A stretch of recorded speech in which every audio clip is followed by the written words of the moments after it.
Hi there. Okay, so this time around what we're doing is a quick tutorial on the Turk's head knot. And what I've done here ahead of time was I went ahead and did a basic 4-bite 3-lead Turk's head knot, and this one is a 7-bite 3-lead Turk's head knot. And so I'm going to start you off with the 4-bite Turk's head knot because you start here and then you can move on to this one pretty easily.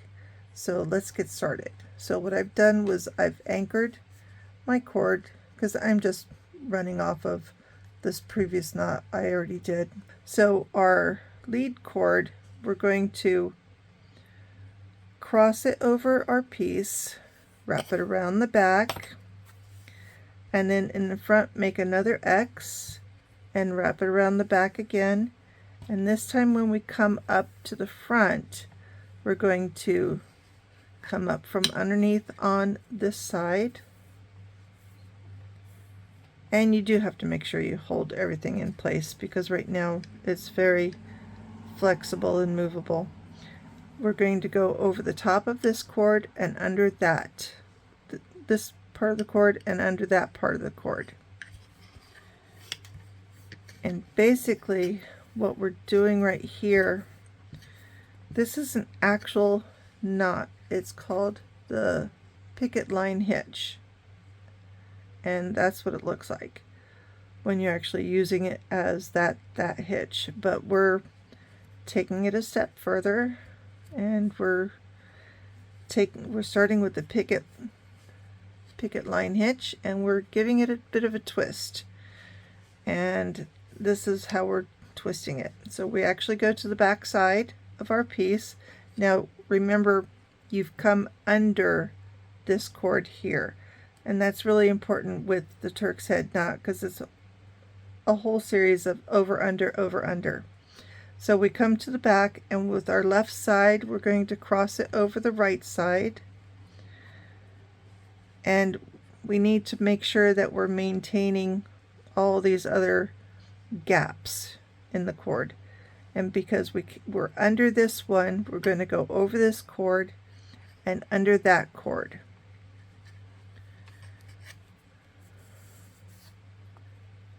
And without getting our cord caught on the end of our piece of bamboo here, now when we come back around to the front where we started at, we are literally back to where we started at.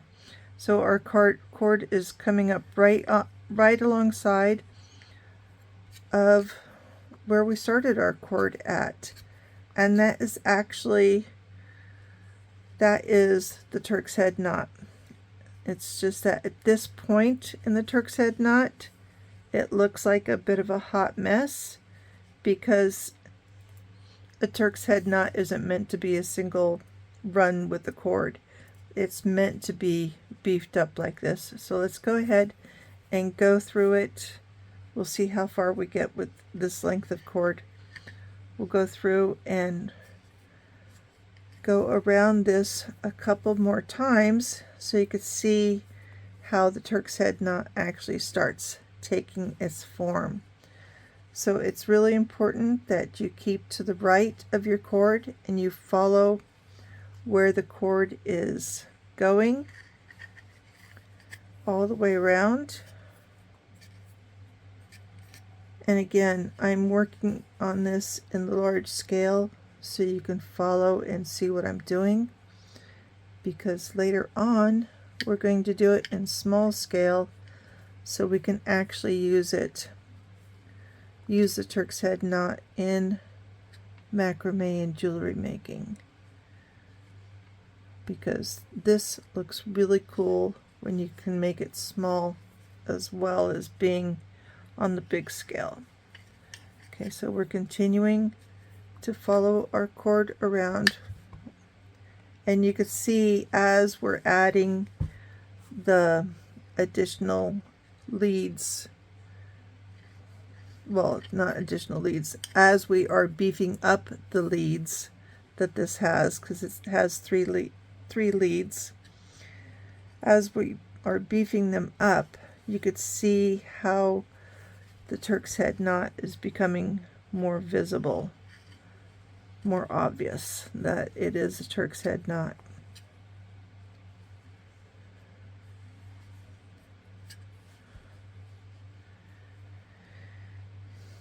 And I know that most people, when they're doing Turk's head knots, that they're doing it with paracord. I'm not doing it with paracord because this is a demonstration on prepping you for using other cords to make it small. Paracord can't go small. So anyway, so we're continuing to follow it around. This is our third time around. So we're getting the 3 strands on here. And I think this cord is going to run out before I complete going around my 3rd time. We'll see. I've been playing a lot today with the Turk's head knot.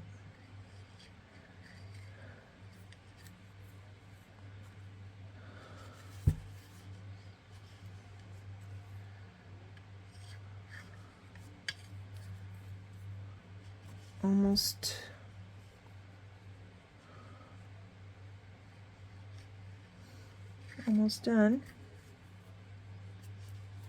All right, just a little bit more.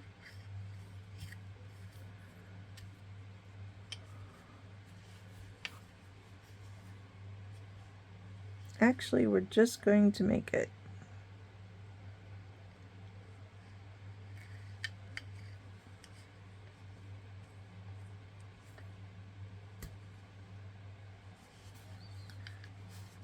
All right.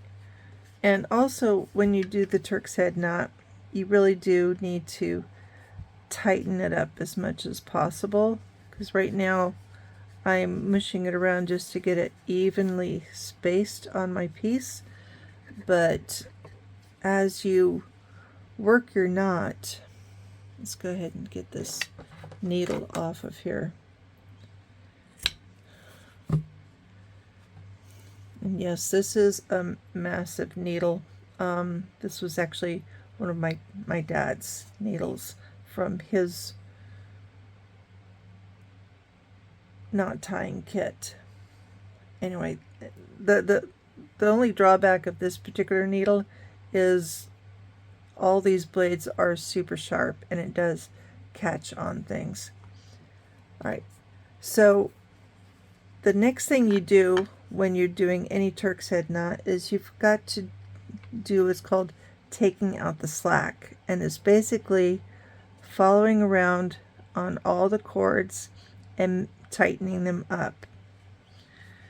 And the tool I'm using right now is just a basic tool that my dad had in his kit as well for doing this sort of thing. And so I'm just following around that cord and tightening it up. And you actually have to do it one cord at a time, because it actually is all the same cord, and you have to get it in sequence as you go around. And you'll see when we get to the end, that small bit of cord we had left for right there is now a bit longer. All right, so there it is. That is the 4-bite, 3-lead Turk's head knot. And it could be balanced out a bit more, and that's just a matter of working it to balance it out. And that's the same with any of the Turk's head knots. So for finishing the Turk's head knot, the cord ends. The majority of the people who are working with this type of cord are usually using a nylon cord, and they just cut it off flush underneath the piece. They would take this piece and pull it underneath, cut it off flush, and burn it and melt it, and same with this end. But this is just for demonstration right now, and it's regular cord. What I would actually do is from the underside, I would actually connect the cords together and give it a bit of a knot hidden away underneath.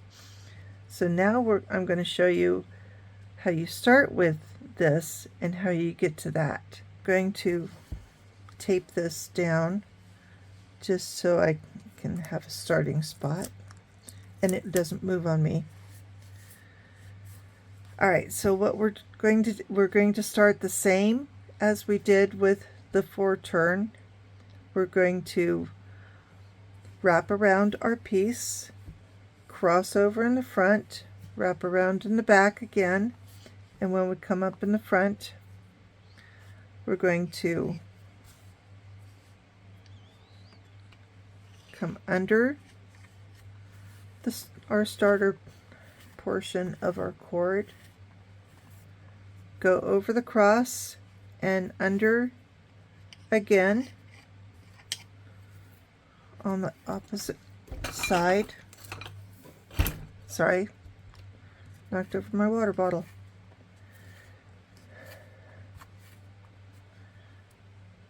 Alright, and now this time we are going to sort of continue the way we did before. We're going to come here and we're going to cross the left over the right, and we're going to come over the top, and we're going to come under here,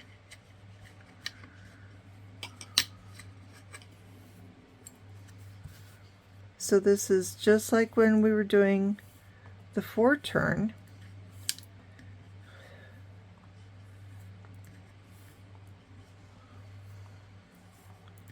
Let me finish pulling the cord through here. Started with a lot more cord because I'm going to be doing a bit more. And basically what we're doing is we're braiding. So we've come over, and when you're braiding, your next inclination is to have this go over. Now we're twisting our cords back, and now we're going over here and under again, because we're braiding, and that's what a Turk's head knot is. It's a braid in the round, and what we're doing is right now we're braiding until we meet back up with our other end. So now we've got our 2 pieces, we're crossing them again to continue with our braid, and with our cord on the needle we're going to go over the top and under, and we're just continuing to make our braid until we meet the other end, and hopefully not leave knots in the middle of our rope as we're going.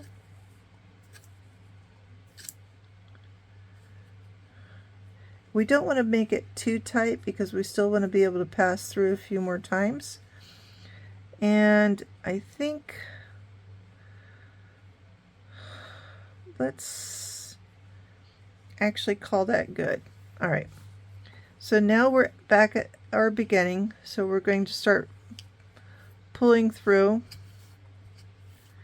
and following our line, our cord, matching it up as we go through, and then we'll sort out how many bites we actually wound up with. Okay, coming through here, and the point of this part of the demonstration is to show you that you can add as many bites as you need to fit the piece that you're working with. So you can either make it more or less bites. It's totally up to you. What I'm showing you is how to actually do the Turk's head knot, and basically how to get more bites out of it. So you shouldn't actually be afraid of doing the Turk's head knot. It looks intimidating, but once you break it down and realize that you're starting with the picket line hitch and then just twisting after that, gosh, it just makes it sound so simple. It still is a challenge, but I think it's a challenge that you guys can actually take. All right, and we're continuing to follow it around, and you'll notice that parts of this, the braid looks a little tighter in some places and further apart in other places, and that will happen.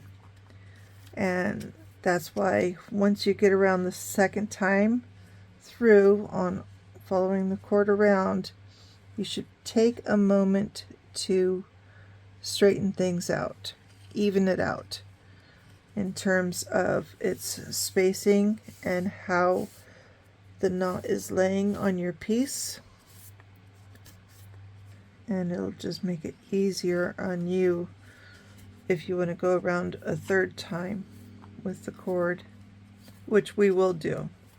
And you will notice that with drawing your cord through repeatedly, it will start to twist up on you, and you'll just have to take the time every once in a while to let that extra twist come back out of the cord for you. So there we go, and that's how you go from a 4 to a 7 bite Turk's head knot. You just give it a few more twists. It's like a good mystery novel. It has more twists. I know, bad joke, sorry. All right, so that's our Turk's head knot. Let me know your comments. And the next thing to do is to do a project with this in a small scale. Well, thanks for watching. Bye.